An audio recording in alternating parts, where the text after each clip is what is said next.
በዚህ ሃይዌይ ላይ የተፈጠረው አደጋ አስደንጋጭ መዘዝ ይዞ መጣ። ሰላም እንዴት ናችሁ?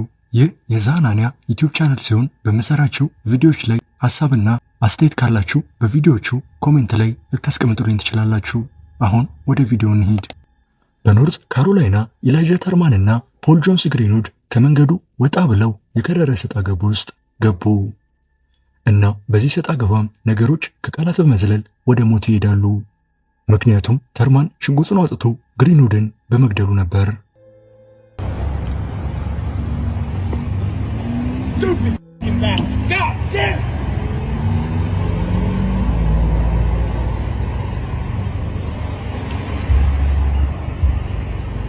She hit both of us this morning.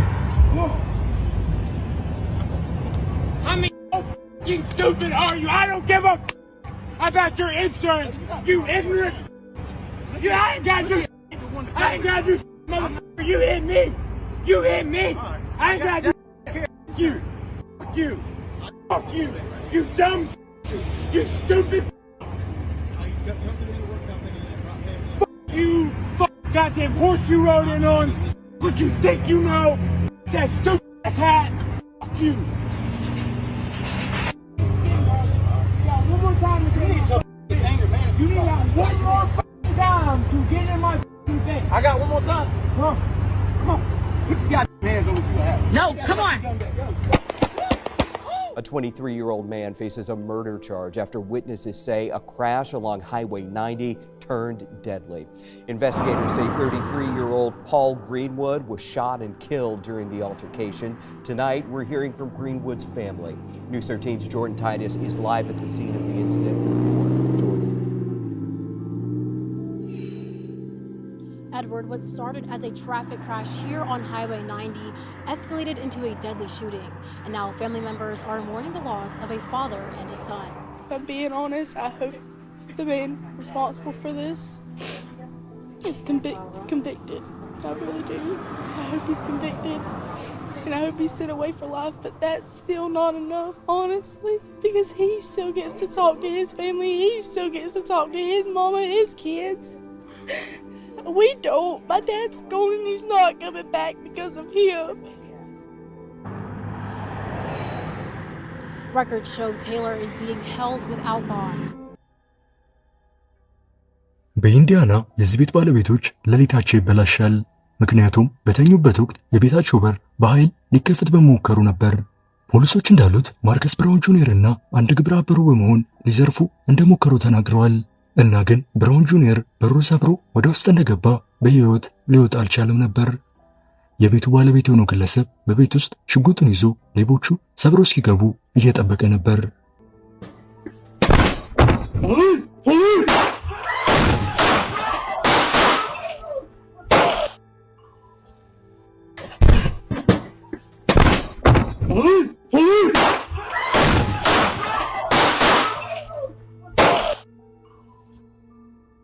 ወደ ቤቱ ገና እንደገባ ማርከስ ተተኩሶበት ተገደለ። ግብረ አበሩ ግን ሮጦ አመለጠ። ፖሊሶቹም ተኩሱ ተገቢ እንደሆነና በኢንዲያና ደግሞ ራስን ለመከላከል መተኮስ የተፈቀደ በመሆኑ ነበር። በቤቱ ባለቤት ላይም ምንም አይነት ክስ አልመጣም። በካንተን ኦሃዮ በዋልማርት ሱፐርማርኬት ውስጥ በተፈጸመ ስርቆት የተጀመረው ይህ ጉዳይ በትንሽ ቆይታ ውስጥ አስደንጋጭ ነገር ይፈጸማል። በሱፐርማርኬቱ የኋለኛው ክፍል ውስጥ የተቀመጡት እኚህ ሰዎች አንድ የሞኝ ሥራ ይሰራሉ። ወንዱ ሼን ኒውማን ሲባል እሱም ሽጉጡን አውጥቶ ፖሊሱ ላይ ለመተኮስ ይሞክራል። ነገር ግን በሚያስደስት መልኩ የኒውማን ሽጉጥ ጃም አደረገና የፖሊሱን ሕይወት አተረፈው።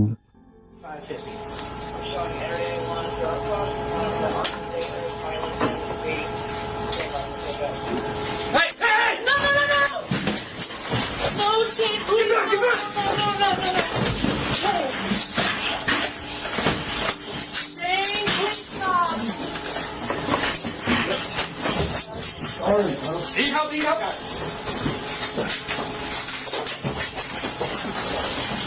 Give us your hands, now!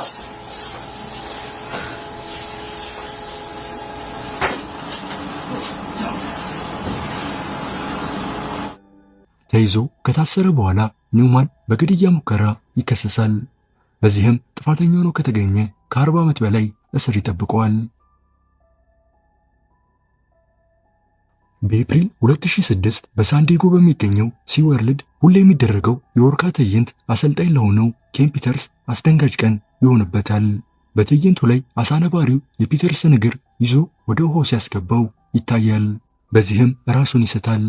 በቦታው የነበሩ ሌሎች አሰልጣኞች ግን ተረባርበው ከውሃው ወጡት። ብዙ ሰው እየተመለከታቸው ሕይወቱን ሊያድኑለት መሞከር ጀመሩ።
በሚያስደስት መልኩ ፒተርስ ወዲያውኑ የሕክምና እርዳታ ተደርጎለት ከዚህ አስደንጋጭ አደጋ ሊተርፍ ችሏል። በዚህ ምክንያትም ሲወርልድ ለአሰልጣኞቹ ከፍተኛ ጥንቃቄ ማድረግ እንዳለበት ብዙዎች ተናግረዋል።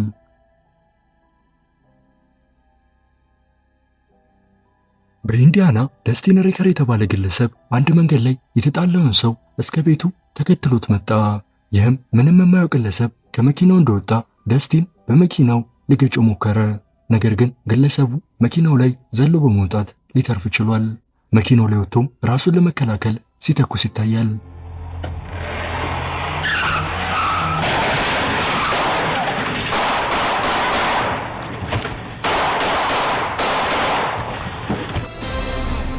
Good evening and thanks for joining us. I'm Patrice Dayton. And I'm Rondrell Moore. A man accused of going on a rampage in Terre Haute appeared in court for the first time today. Dustin Recker is facing several charges. Recker is facing up to 10 charges, and these include attempted murder, resisting law enforcement, and battery with a dangerous object. He also faces potentially $20,000 in fines. ደስቲንም በግድያ ሙከራ ጥፋተኛ ሆኖ በመገኘቱ የ35 ዓመት እስር ተፈርዶበታል።